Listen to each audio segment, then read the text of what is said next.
I heard the crash before I even stepped into the kitchen. At first, I thought it was the cat knocking something off the counter again, maybe Claire's new potted succulent. But when I turned the corner, I saw the truth.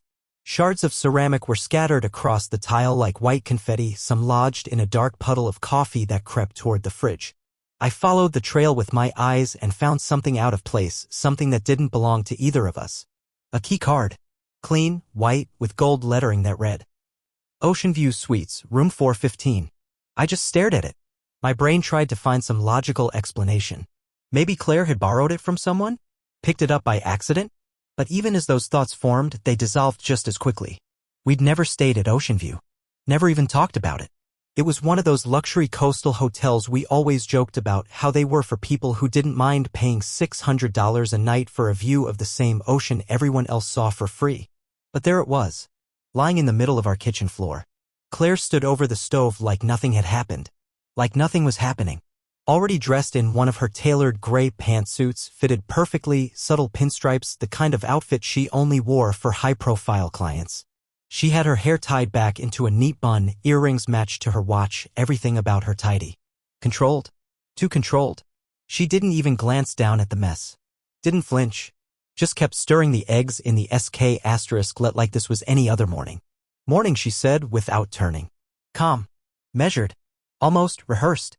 Hey, I muttered, still frozen by the doorway. I crouched down slowly, brushing away a few of the larger ceramic pieces with a napkin before reaching for the keycard. It was heavier than I expected, cold from the tile. Claire didn't react. You drop your mug? I asked, trying to sound casual. My voice cracked halfway through the sentence. Yeah, she replied quickly. Slipped out of my hand. Then she added, you know how clumsy I get when I'm rushing. She wasn't clumsy. Not ever. Claire could carry 3 wine glasses in one hand without spilling a drop. I'd seen her do it at parties. I slipped the key card into my pocket and stood up, brushing invisible dust from my jeans. She still hadn't looked at me. Just kept cooking like she had something more pressing than this awkward tension filling up the room. Coffee's still hot if you want some, she offered. I poured myself a cup and leaned against the counter, watching her. The whole kitchen felt off. Like it wasn't mine. Like it had been staged. Thanks, I said, though I wasn't sure what I was thanking her for. The food? The fake normalcy? The smell of eggs and toast filled the room, but I couldn't bring myself to eat. My appetite had vanished the moment I saw that card. Still, I took a sip of coffee, lukewarm. Bitter.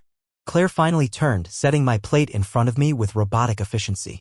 Scrambled eggs, whole grain toast, and a few slices of avocado, just the way I liked it. Everything perfect. Too perfect. I've got a long day, she said, glancing at her phone. Back-to-back meetings, then dinner with a client. Don't wait up. Something in her voice was off. Too even. Where's the dinner? I asked casually, swirling the coffee in my mug. She blinked. Just for a second. Barely noticeable. Then, at the Mandarin. That new sushi place. Didn't know your client was into sushi. She smiled, but it didn't reach her eyes. You'd be surprised. I didn't press further.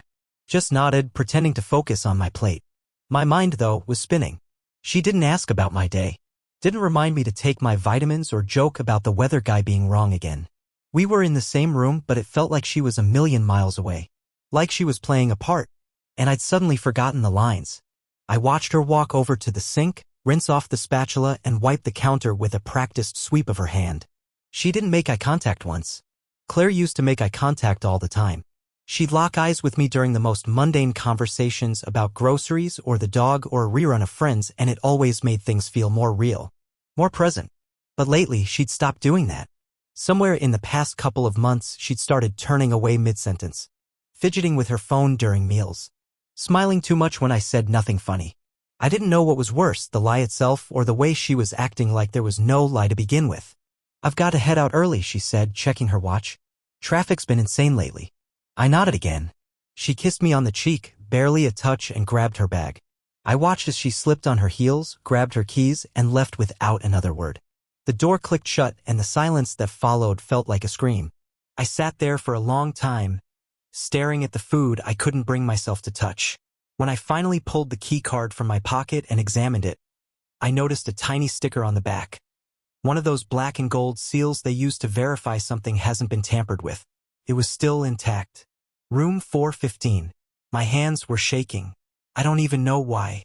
Maybe because it was the first thing Tangible, undeniable, that didn't fit the version of Claire I had in my head. The version I'd built my life around. The version I trusted. That was the moment it began. Not the affair itself, no, that had probably started weeks or even months earlier. But this moment was when I knew. When I stopped making excuses for all the little things that didn't add up.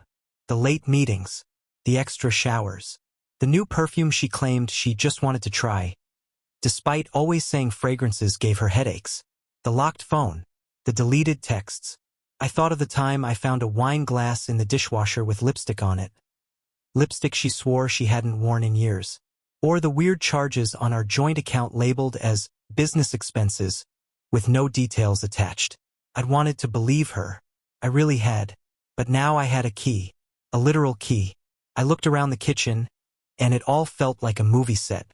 The flowers in the vase by the window looked too stiff. The calendar on the wall too blank. The magnet that said, "Love lives here," felt like a punchline to some sick joke. I stood up and paced the living room, unable to sit still. I looked out the window, half expecting to see her car still idling in the driveway, like maybe this was all just some twisted test. But she was gone, already on her way to the office or wherever she was really going. I pulled out my phone and Googled Ocean View Suites. The hotel's website popped up immediately. 5 stars. Beachfront property. Rooftop pool. Private balconies. Romantic getaway packages. And, of course, photos of room 415. It was stunning. Cream walls, floor-to-ceiling windows, a panoramic view of the ocean. The kind of place you reserve for anniversaries. Or affairs. A deep, nauseating feeling settled into my gut. I didn't know what hurt more. That she was seeing someone else, or that she didn't even bother to hide it anymore. I could have asked her this morning. Could have held up the card and said, "What is this?" Could have demanded answers. But I didn't. Maybe I was afraid. Or maybe I just needed one more day, one more minute, to pretend everything was okay. So I slipped the card into my drawer and went about my day like nothing had happened. But deep down, I knew something had changed. Claire had broken the illusion, and I didn't know if I'd ever be able to put it back together. The key card didn't leave my nightstand drawer for days. I tucked it there like it might somehow disappear if I just pretended hard enough. But I couldn't stop thinking about it. The smooth plastic shape of it burned into my memory. Room 415. Ocean View Suites. The beginning of something I couldn't unknow. That following Monday, I sat behind the wheel of my car, parked in our driveway for a full 5 minutes before turning the engine. I watched Claire walk out of the house, heels clicking on the pavement like clockwork. She moved with that same grace, the same rhythm she'd always had, but it felt robotic now.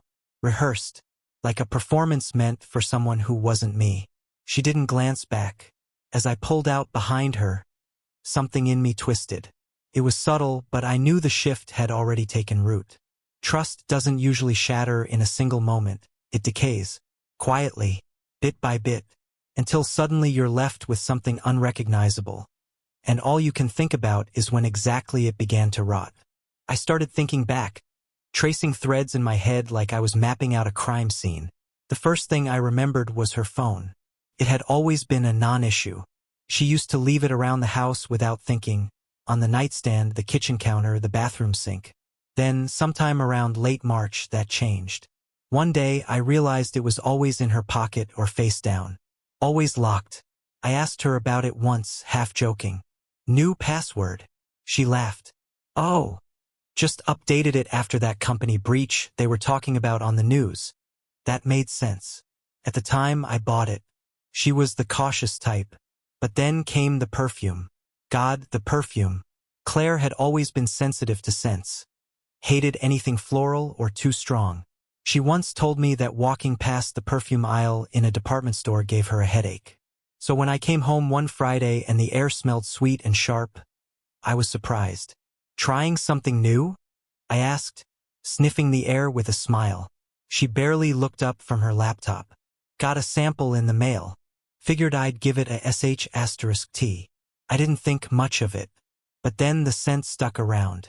And she wore it only on certain days, mostly Fridays. Fridays used to be our night. Grocery runs, takeout on the couch, mindless TV before passing out by 10. But that started changing, too. She started saying things like, "I've got to meet the team for an offsite," or "We're brainstorming at a co-working space." Always vague. Always conveniently on Friday evenings. I didn't want to seem paranoid, so I kept telling myself I trusted her. But that gnawing feeling kept growing, like something was crawling around behind the drywall of our marriage. Then there was the wall clock. I know how weird that sounds, but I swear I noticed it. Every Saturday morning, I'd make coffee, sit on the couch, and glance at the antique wall clock hanging above our mantel. This old, ticking relic we'd picked up at a flea market 3 years ago. Claire loved that thing. Swore it added character. But a few weeks back, I noticed it had been reset. Nothing dramatic, just 5 or 10 minutes off.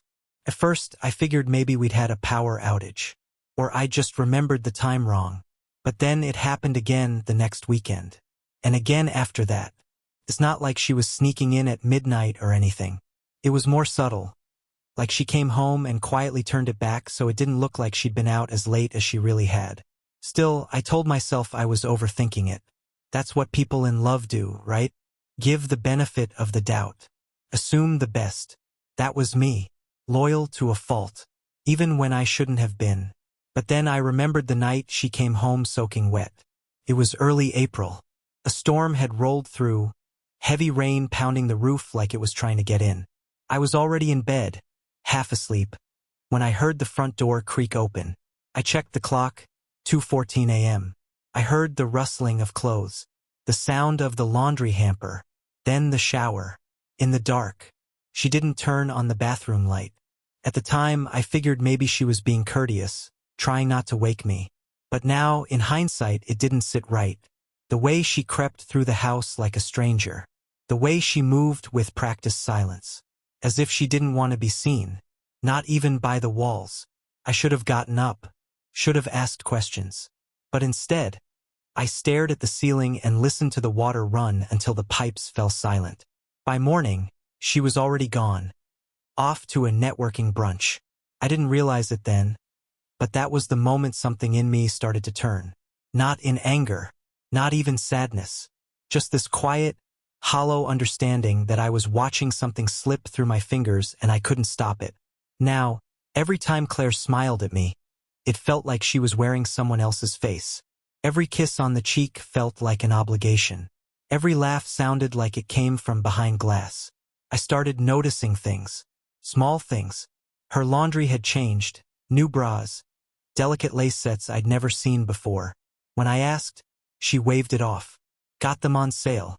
Needed to refresh the drawer. Okay. She started shaving more frequently. Buying wax strips.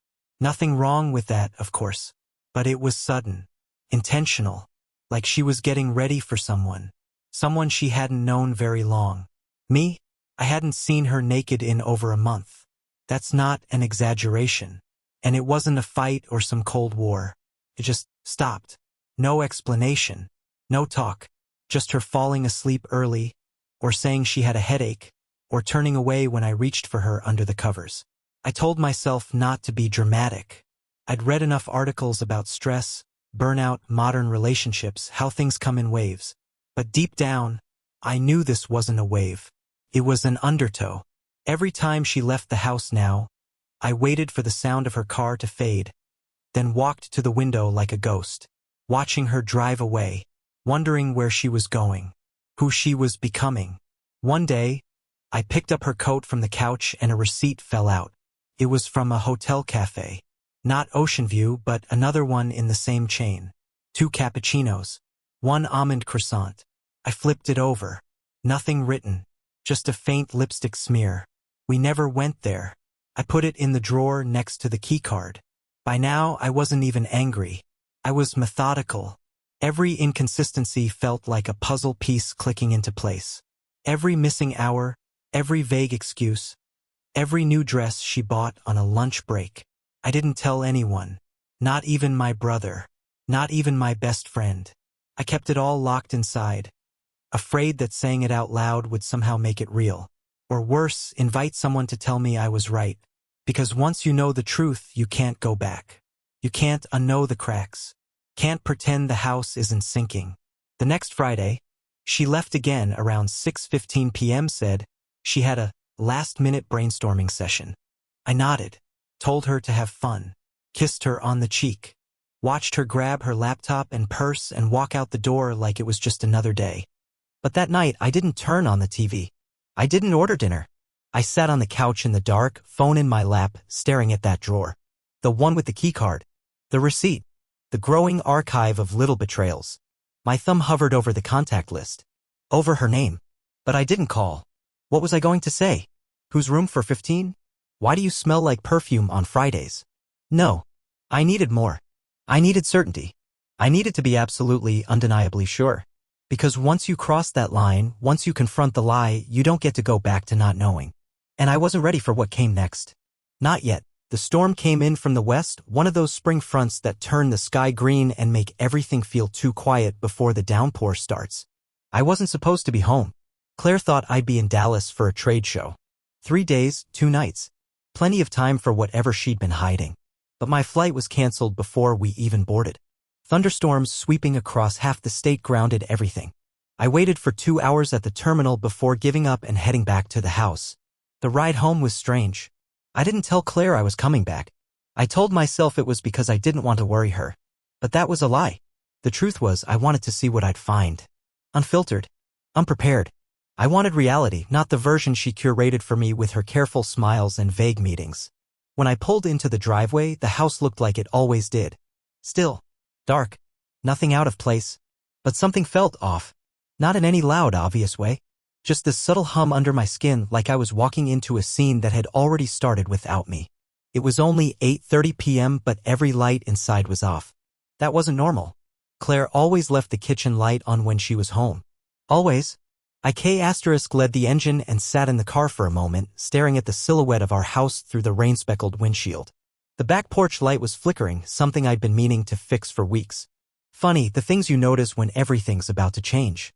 When I opened the door, the smell hit me first. Not a bad smell. Just unfamiliar. A trace of cologne, woodsy, clean, and not mine. I stood in the mudroom, shoes dripping onto the tile, trying to pretend it was maybe left over from the gym or from a coworker at her office. But I already knew better. I moved quietly through the hallway, every creak of the floorboard sounding deafening in the quiet house. I passed the dining room, the hallway mirror, the bookshelf Claire alphabetized once when she was bored. It was all the same, and yet none of it felt familiar anymore. Then I saw them. Sneakers. Men's sneakers. Sitting neatly by the back door. Not mine. Size 11 or 12, dark gray with a white trim. New. Still had that crispness in the laces. I stared at them like they might move, like they might run back to their owner. But they didn't. They just sat there, accusing and silent. The light was on upstairs. Our bedroom. I heard movement. Low voices. Laughter. Not hers alone. His voice was deeper, muffled. But I could tell whoever he was comfortable. At ease. Like this wasn't the first time he'd been here. Like he had every right to be. I didn't go up. I stood there in the hallway for a long time, my hand resting against the wall like I needed it to stay upright. My stomach turned over itself, cold and knotted. My hands shook, but not from rage. From something deeper. A kind of grief I didn't have a name for yet. I stepped outside, back through the mudroom, out into the humid night air. The rain had stopped, but the sky still rumbled distantly. The porch chair, the old one with the split in the armrest, was exactly where I left it. I sat down and stared at nothing. Just listened. From where I sat, I couldn't see the bedroom window, but I could hear the murmur of voices through the cracked screen. Faint laughter. Soft footsteps above me. It was worse than yelling. Worse than any argument. It was casual. Normal. That's what broke me. This wasn't some drunken mistake. It wasn't a one-time lapse in judgment. This was routine. This was woven into her life. I checked my watch. 9:06 p.m. I didn't move. Didn't make a sound. I just sat there waiting for something to change. For the universe to shift. For time to rewind. It didn't. At 10:12, the back door opened. I didn't move. A man walked out. Mid-30s, tall, beard, baseball cap. He didn't see me at first, just slipped on his sneakers and stepped into the night like he belonged there. I watched him walk across the yard, cut through the gate, and vanish down the alley. He never looked back. I don't know what I expected, some drama, some chase, a confrontation. But there was nothing. Just him walking out of my life the way he walked in, quietly, confidently, uninvited. A minute later, Claire stepped onto the porch. She didn't see me until she turned to lock the door. And then she froze. We were less than 10 feet apart, close enough to hear each other breathe. The porch light buzzed weakly above us. Her mouth opened slightly like she wanted to say my name or make an excuse. But nothing came out. She looked like she'd seen a ghost. Or maybe just someone she never thought she'd have to face. I didn't speak. I didn't yell. I didn't ask questions. I just stood up, walked past her, and left. I drove. No destination in mind. No plan. Just open roads and night air and the endless echo of that laughter upstairs. I ended up at a 24-hour gas station an hour later, sitting in the lot with the engine running, watching people go in and out. The world kept moving. That's what stunned me the most. Everything had changed, and yet the world didn't care. Claire texted once. "Jake, please come home. I can explain." I didn't answer. What was she going to say? That it meant nothing? That it was a mistake? That I wasn't paying enough attention? That she felt lonely? That she didn't mean to? I didn't want to hear it. I didn't want to see her face twisted into whatever emotion she thought would buy her time. I didn't want apologies or explanations or promises. I just wanted to be somewhere else. Somewhere that didn't smell like her perfume. Somewhere that didn't echo with laughter that wasn't meant for me. By the time I pulled into a motel off the highway, it was after midnight. I paid cash. I couldn't sleep, but I closed my eyes anyway. Lay on top of the covers and stared at the water stain on the ceiling. I didn't cry. Didn't scream. I just felt hollow. Like I'd been scooped out. In the morning, I woke to a text from Claire. "I'm so sorry. I love you. Please come back." But she hadn't tried to call. Not once. She knew. She knew that calling would make it real. That hearing her voice would cement what had already been written in stone the moment he stepped into our house. I deleted the message. I stared at the ceiling again. And that's when I knew I wasn't going back. Not because I didn't love her, but because I didn't know who she was anymore. And worse, because I wasn't sure if I ever really had. I didn't go home. Not that day. Not the next. I stayed at the motel longer than I meant to, 2 nights, then 3. Same room, same crumbling ceiling tile, same buzz from the neon vacancy sign flickering through the window at night. I'd never lived like that before. The version of myself who had a drawer for charging cables and a calendar with meal plans would have hated it. But that version of me didn't exist anymore. At least not in the same way. Claire texted once more the second night. This time, she didn't try to explain or beg. She just wrote, "Are you safe?" I didn't answer. Instead, I stared at my reflection in the motel mirror, same guy, same eyes, but something behind them had dulled. It wasn't sadness exactly. It was more like resignation. Like watching your house burn down and realizing you're not running in to save the furniture. You just stand there, watching the flames. The next morning, I drove back to the house. Not because I forgave her. Not even because I missed her. I just needed to see it again, to stand in the ruins of it all. Not from memory. From reality. She wasn't home. The car was gone. I walked through the front door and didn't bother calling out. Every light was off. Everything looked the same. Too much the same. The sneakers were gone. So was the cologne. But the air still felt heavy. I moved through the room slowly, touching surfaces like I was trying to feel the outline of what had gone missing. My hand grazed the kitchen table, the back of the couch, the edge of the bookshelf. I paused by the staircase, the one we used to race up for no reason on weekend mornings. That staircase had more laughter embedded in it than any part of this house. Now it felt dead. Upstairs, I walked past the master bedroom, didn't even look inside, and went straight to the guest room closet. It was mostly storage. A mess of winter coats, broken suitcases, Christmas lights that only half lit. But tucked behind the coats was a box I'd never seen before. File-sized. Clean. Precise. My stomach turned. I sat down on the floor and pulled it into the light.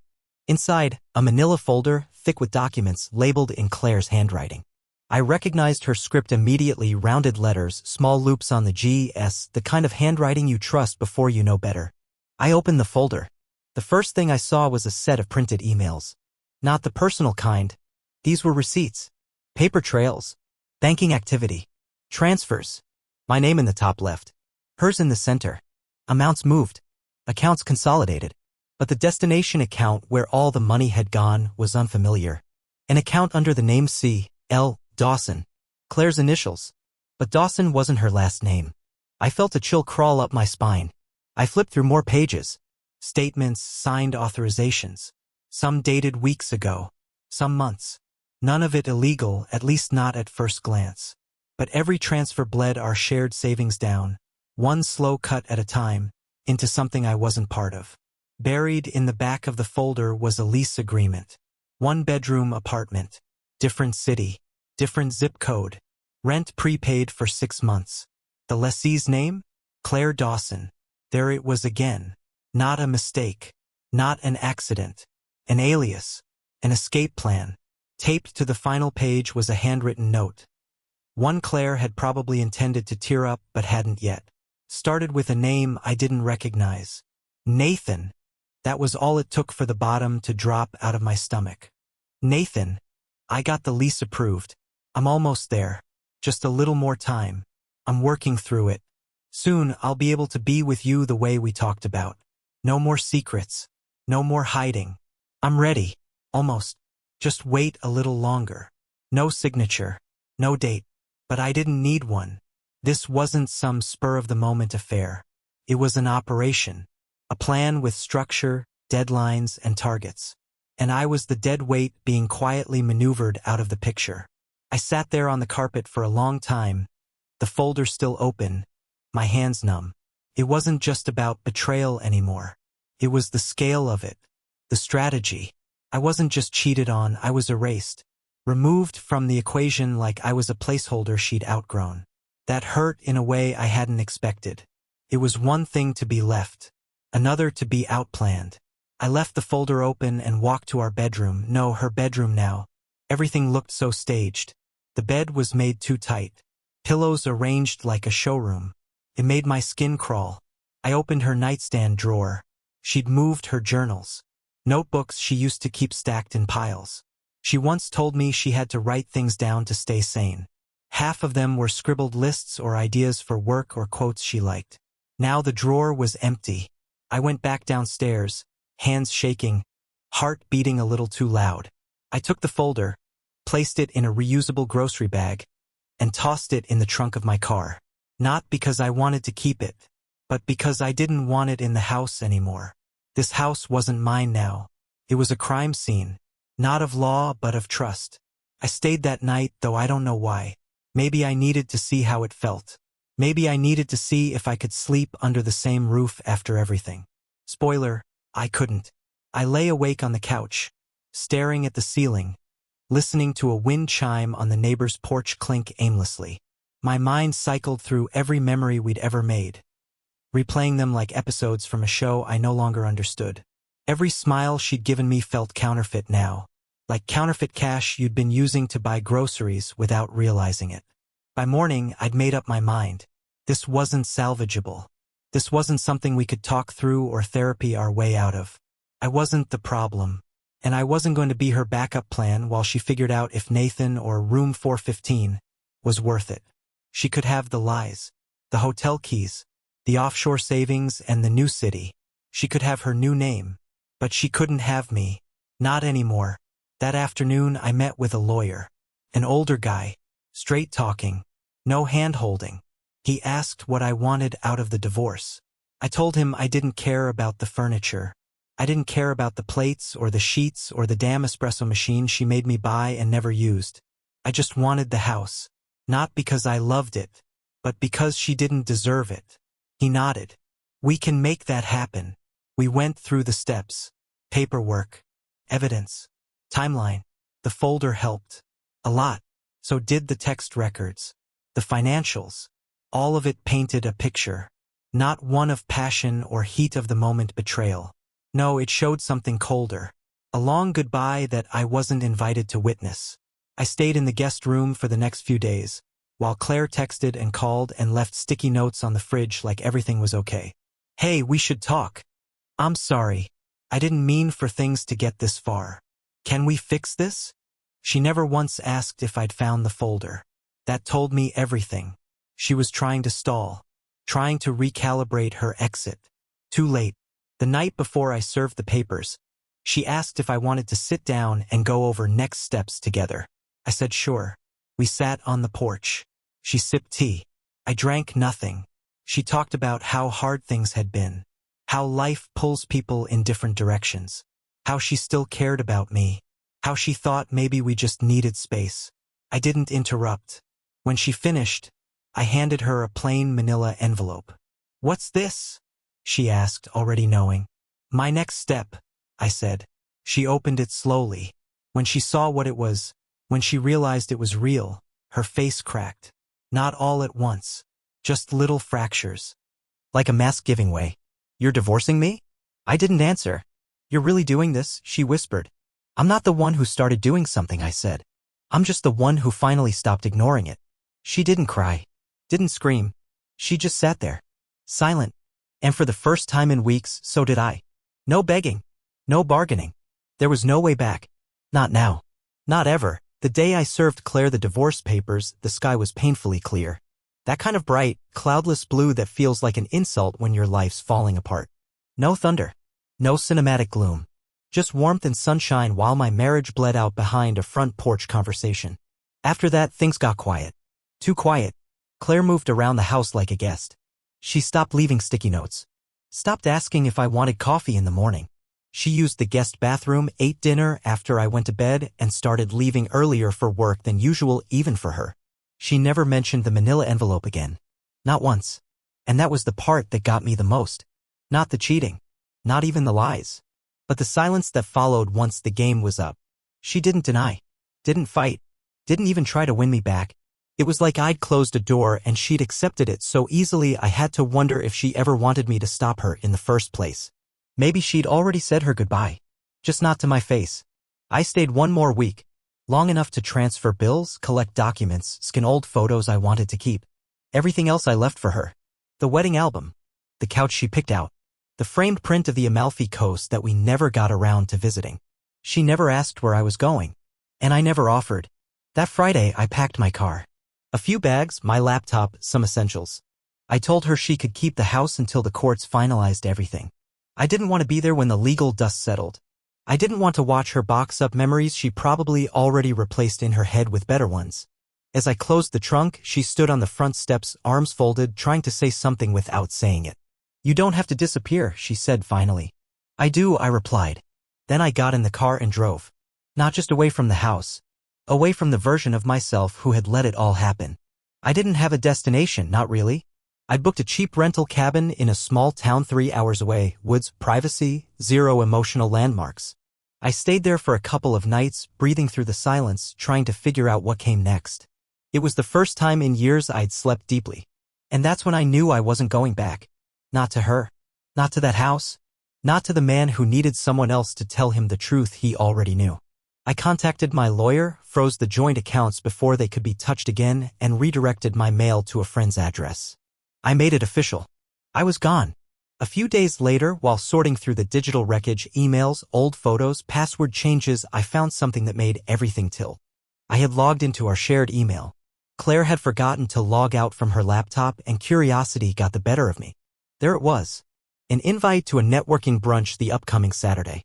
But not just any brunch, this one was hosted by Ocean View Suites. The same hotel from the keycard. Room 415. And even more ironic? She RSVP'd from our couch 2 weeks ago. While I sat across from her, thinking we were quietly grieving the same thing. My first instinct was to delete the message and move on. But something about it stuck. Not out of jealousy, no, that part of me had already calcified, but out of need. A need to see it for myself. To know just how far gone she really was. So I went. Not to the hotel. To the cafe nearby. The one down the street from Ocean View, the kind of place you take your laptop to write or escape. I picked a table in the corner. Brought a book. Didn't read a single word. At exactly 9:42 a.m. I saw her. Claire. She wasn't alone. She walked in with 2 other people, co-workers, I think. She was laughing, head tilted back like she didn't have a care in the world. She ordered a latte and settled into a booth behind the divider. I couldn't see her clearly, but I could hear every word. At first, it was harmless. Small talk. Weekend plans.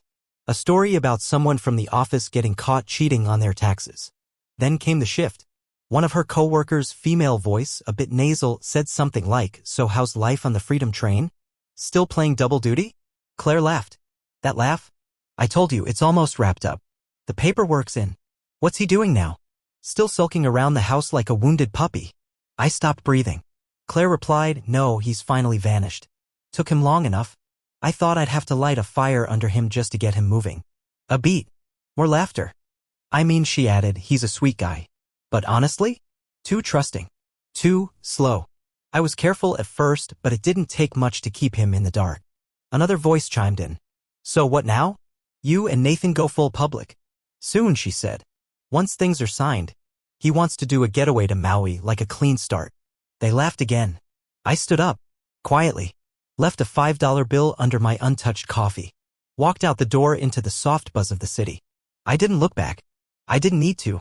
Her voice echoed behind me like the final nails in a coffin I'd already buried. I didn't feel rage. That surprised me. No violent urge to confront. No fantasies of shouting across the cafe, flipping tables, demanding apologies. No. What I felt was something cleaner. Final. There are moments in life when you realize something fundamental has snapped, not loudly, not even dramatically, but in a quiet way that lets you know it can never be put back together. This was that moment. The world outside felt different, sharper somehow. The colors more vivid. Or maybe that was just adrenaline. Back in my car, I sat in silence. My hands on the steering wheel. Not trembling. I wasn't heartbroken. I wasn't even sad. I was free. Claire had wanted me to disappear. She got her wish. But not like she imagined. I wasn't the ghost haunting our marriage anymore. I was the man who finally walked out of the wreckage without limping. And I wasn't going to stop walking. Not for her. Not for Nathan. Not for anyone who thought love was a thing you exploit until it breaks. I didn't leave a note. Just called the attorney, signed what I had to, and ghosted the life I used to know. I froze our accounts, pulled my name from the deed, and vanished into a small rental cabin 2 states over. Pine trees, silence, no Wi-Fi. I changed my number. Never looked back. Letters came from Claire, handwritten, pleading, apologizing, but I burned them unread. Not out of spite. Just peace. She made her choice. I was finally making mine. 6 months later, I worked part-time at a lakeside library. Slow days. Quiet people. No history. That's where I met Julie, gentle voice, quiet laugh, eyes that held stories but never pried. We never talked about what came before. We just lived. Simple. Honest. One morning, as we shelved books in silence, I realized something. Claire hadn't broken me. She'd freed me. Not through apology. Not through closure. Just by forcing me to walk away first and never turning back.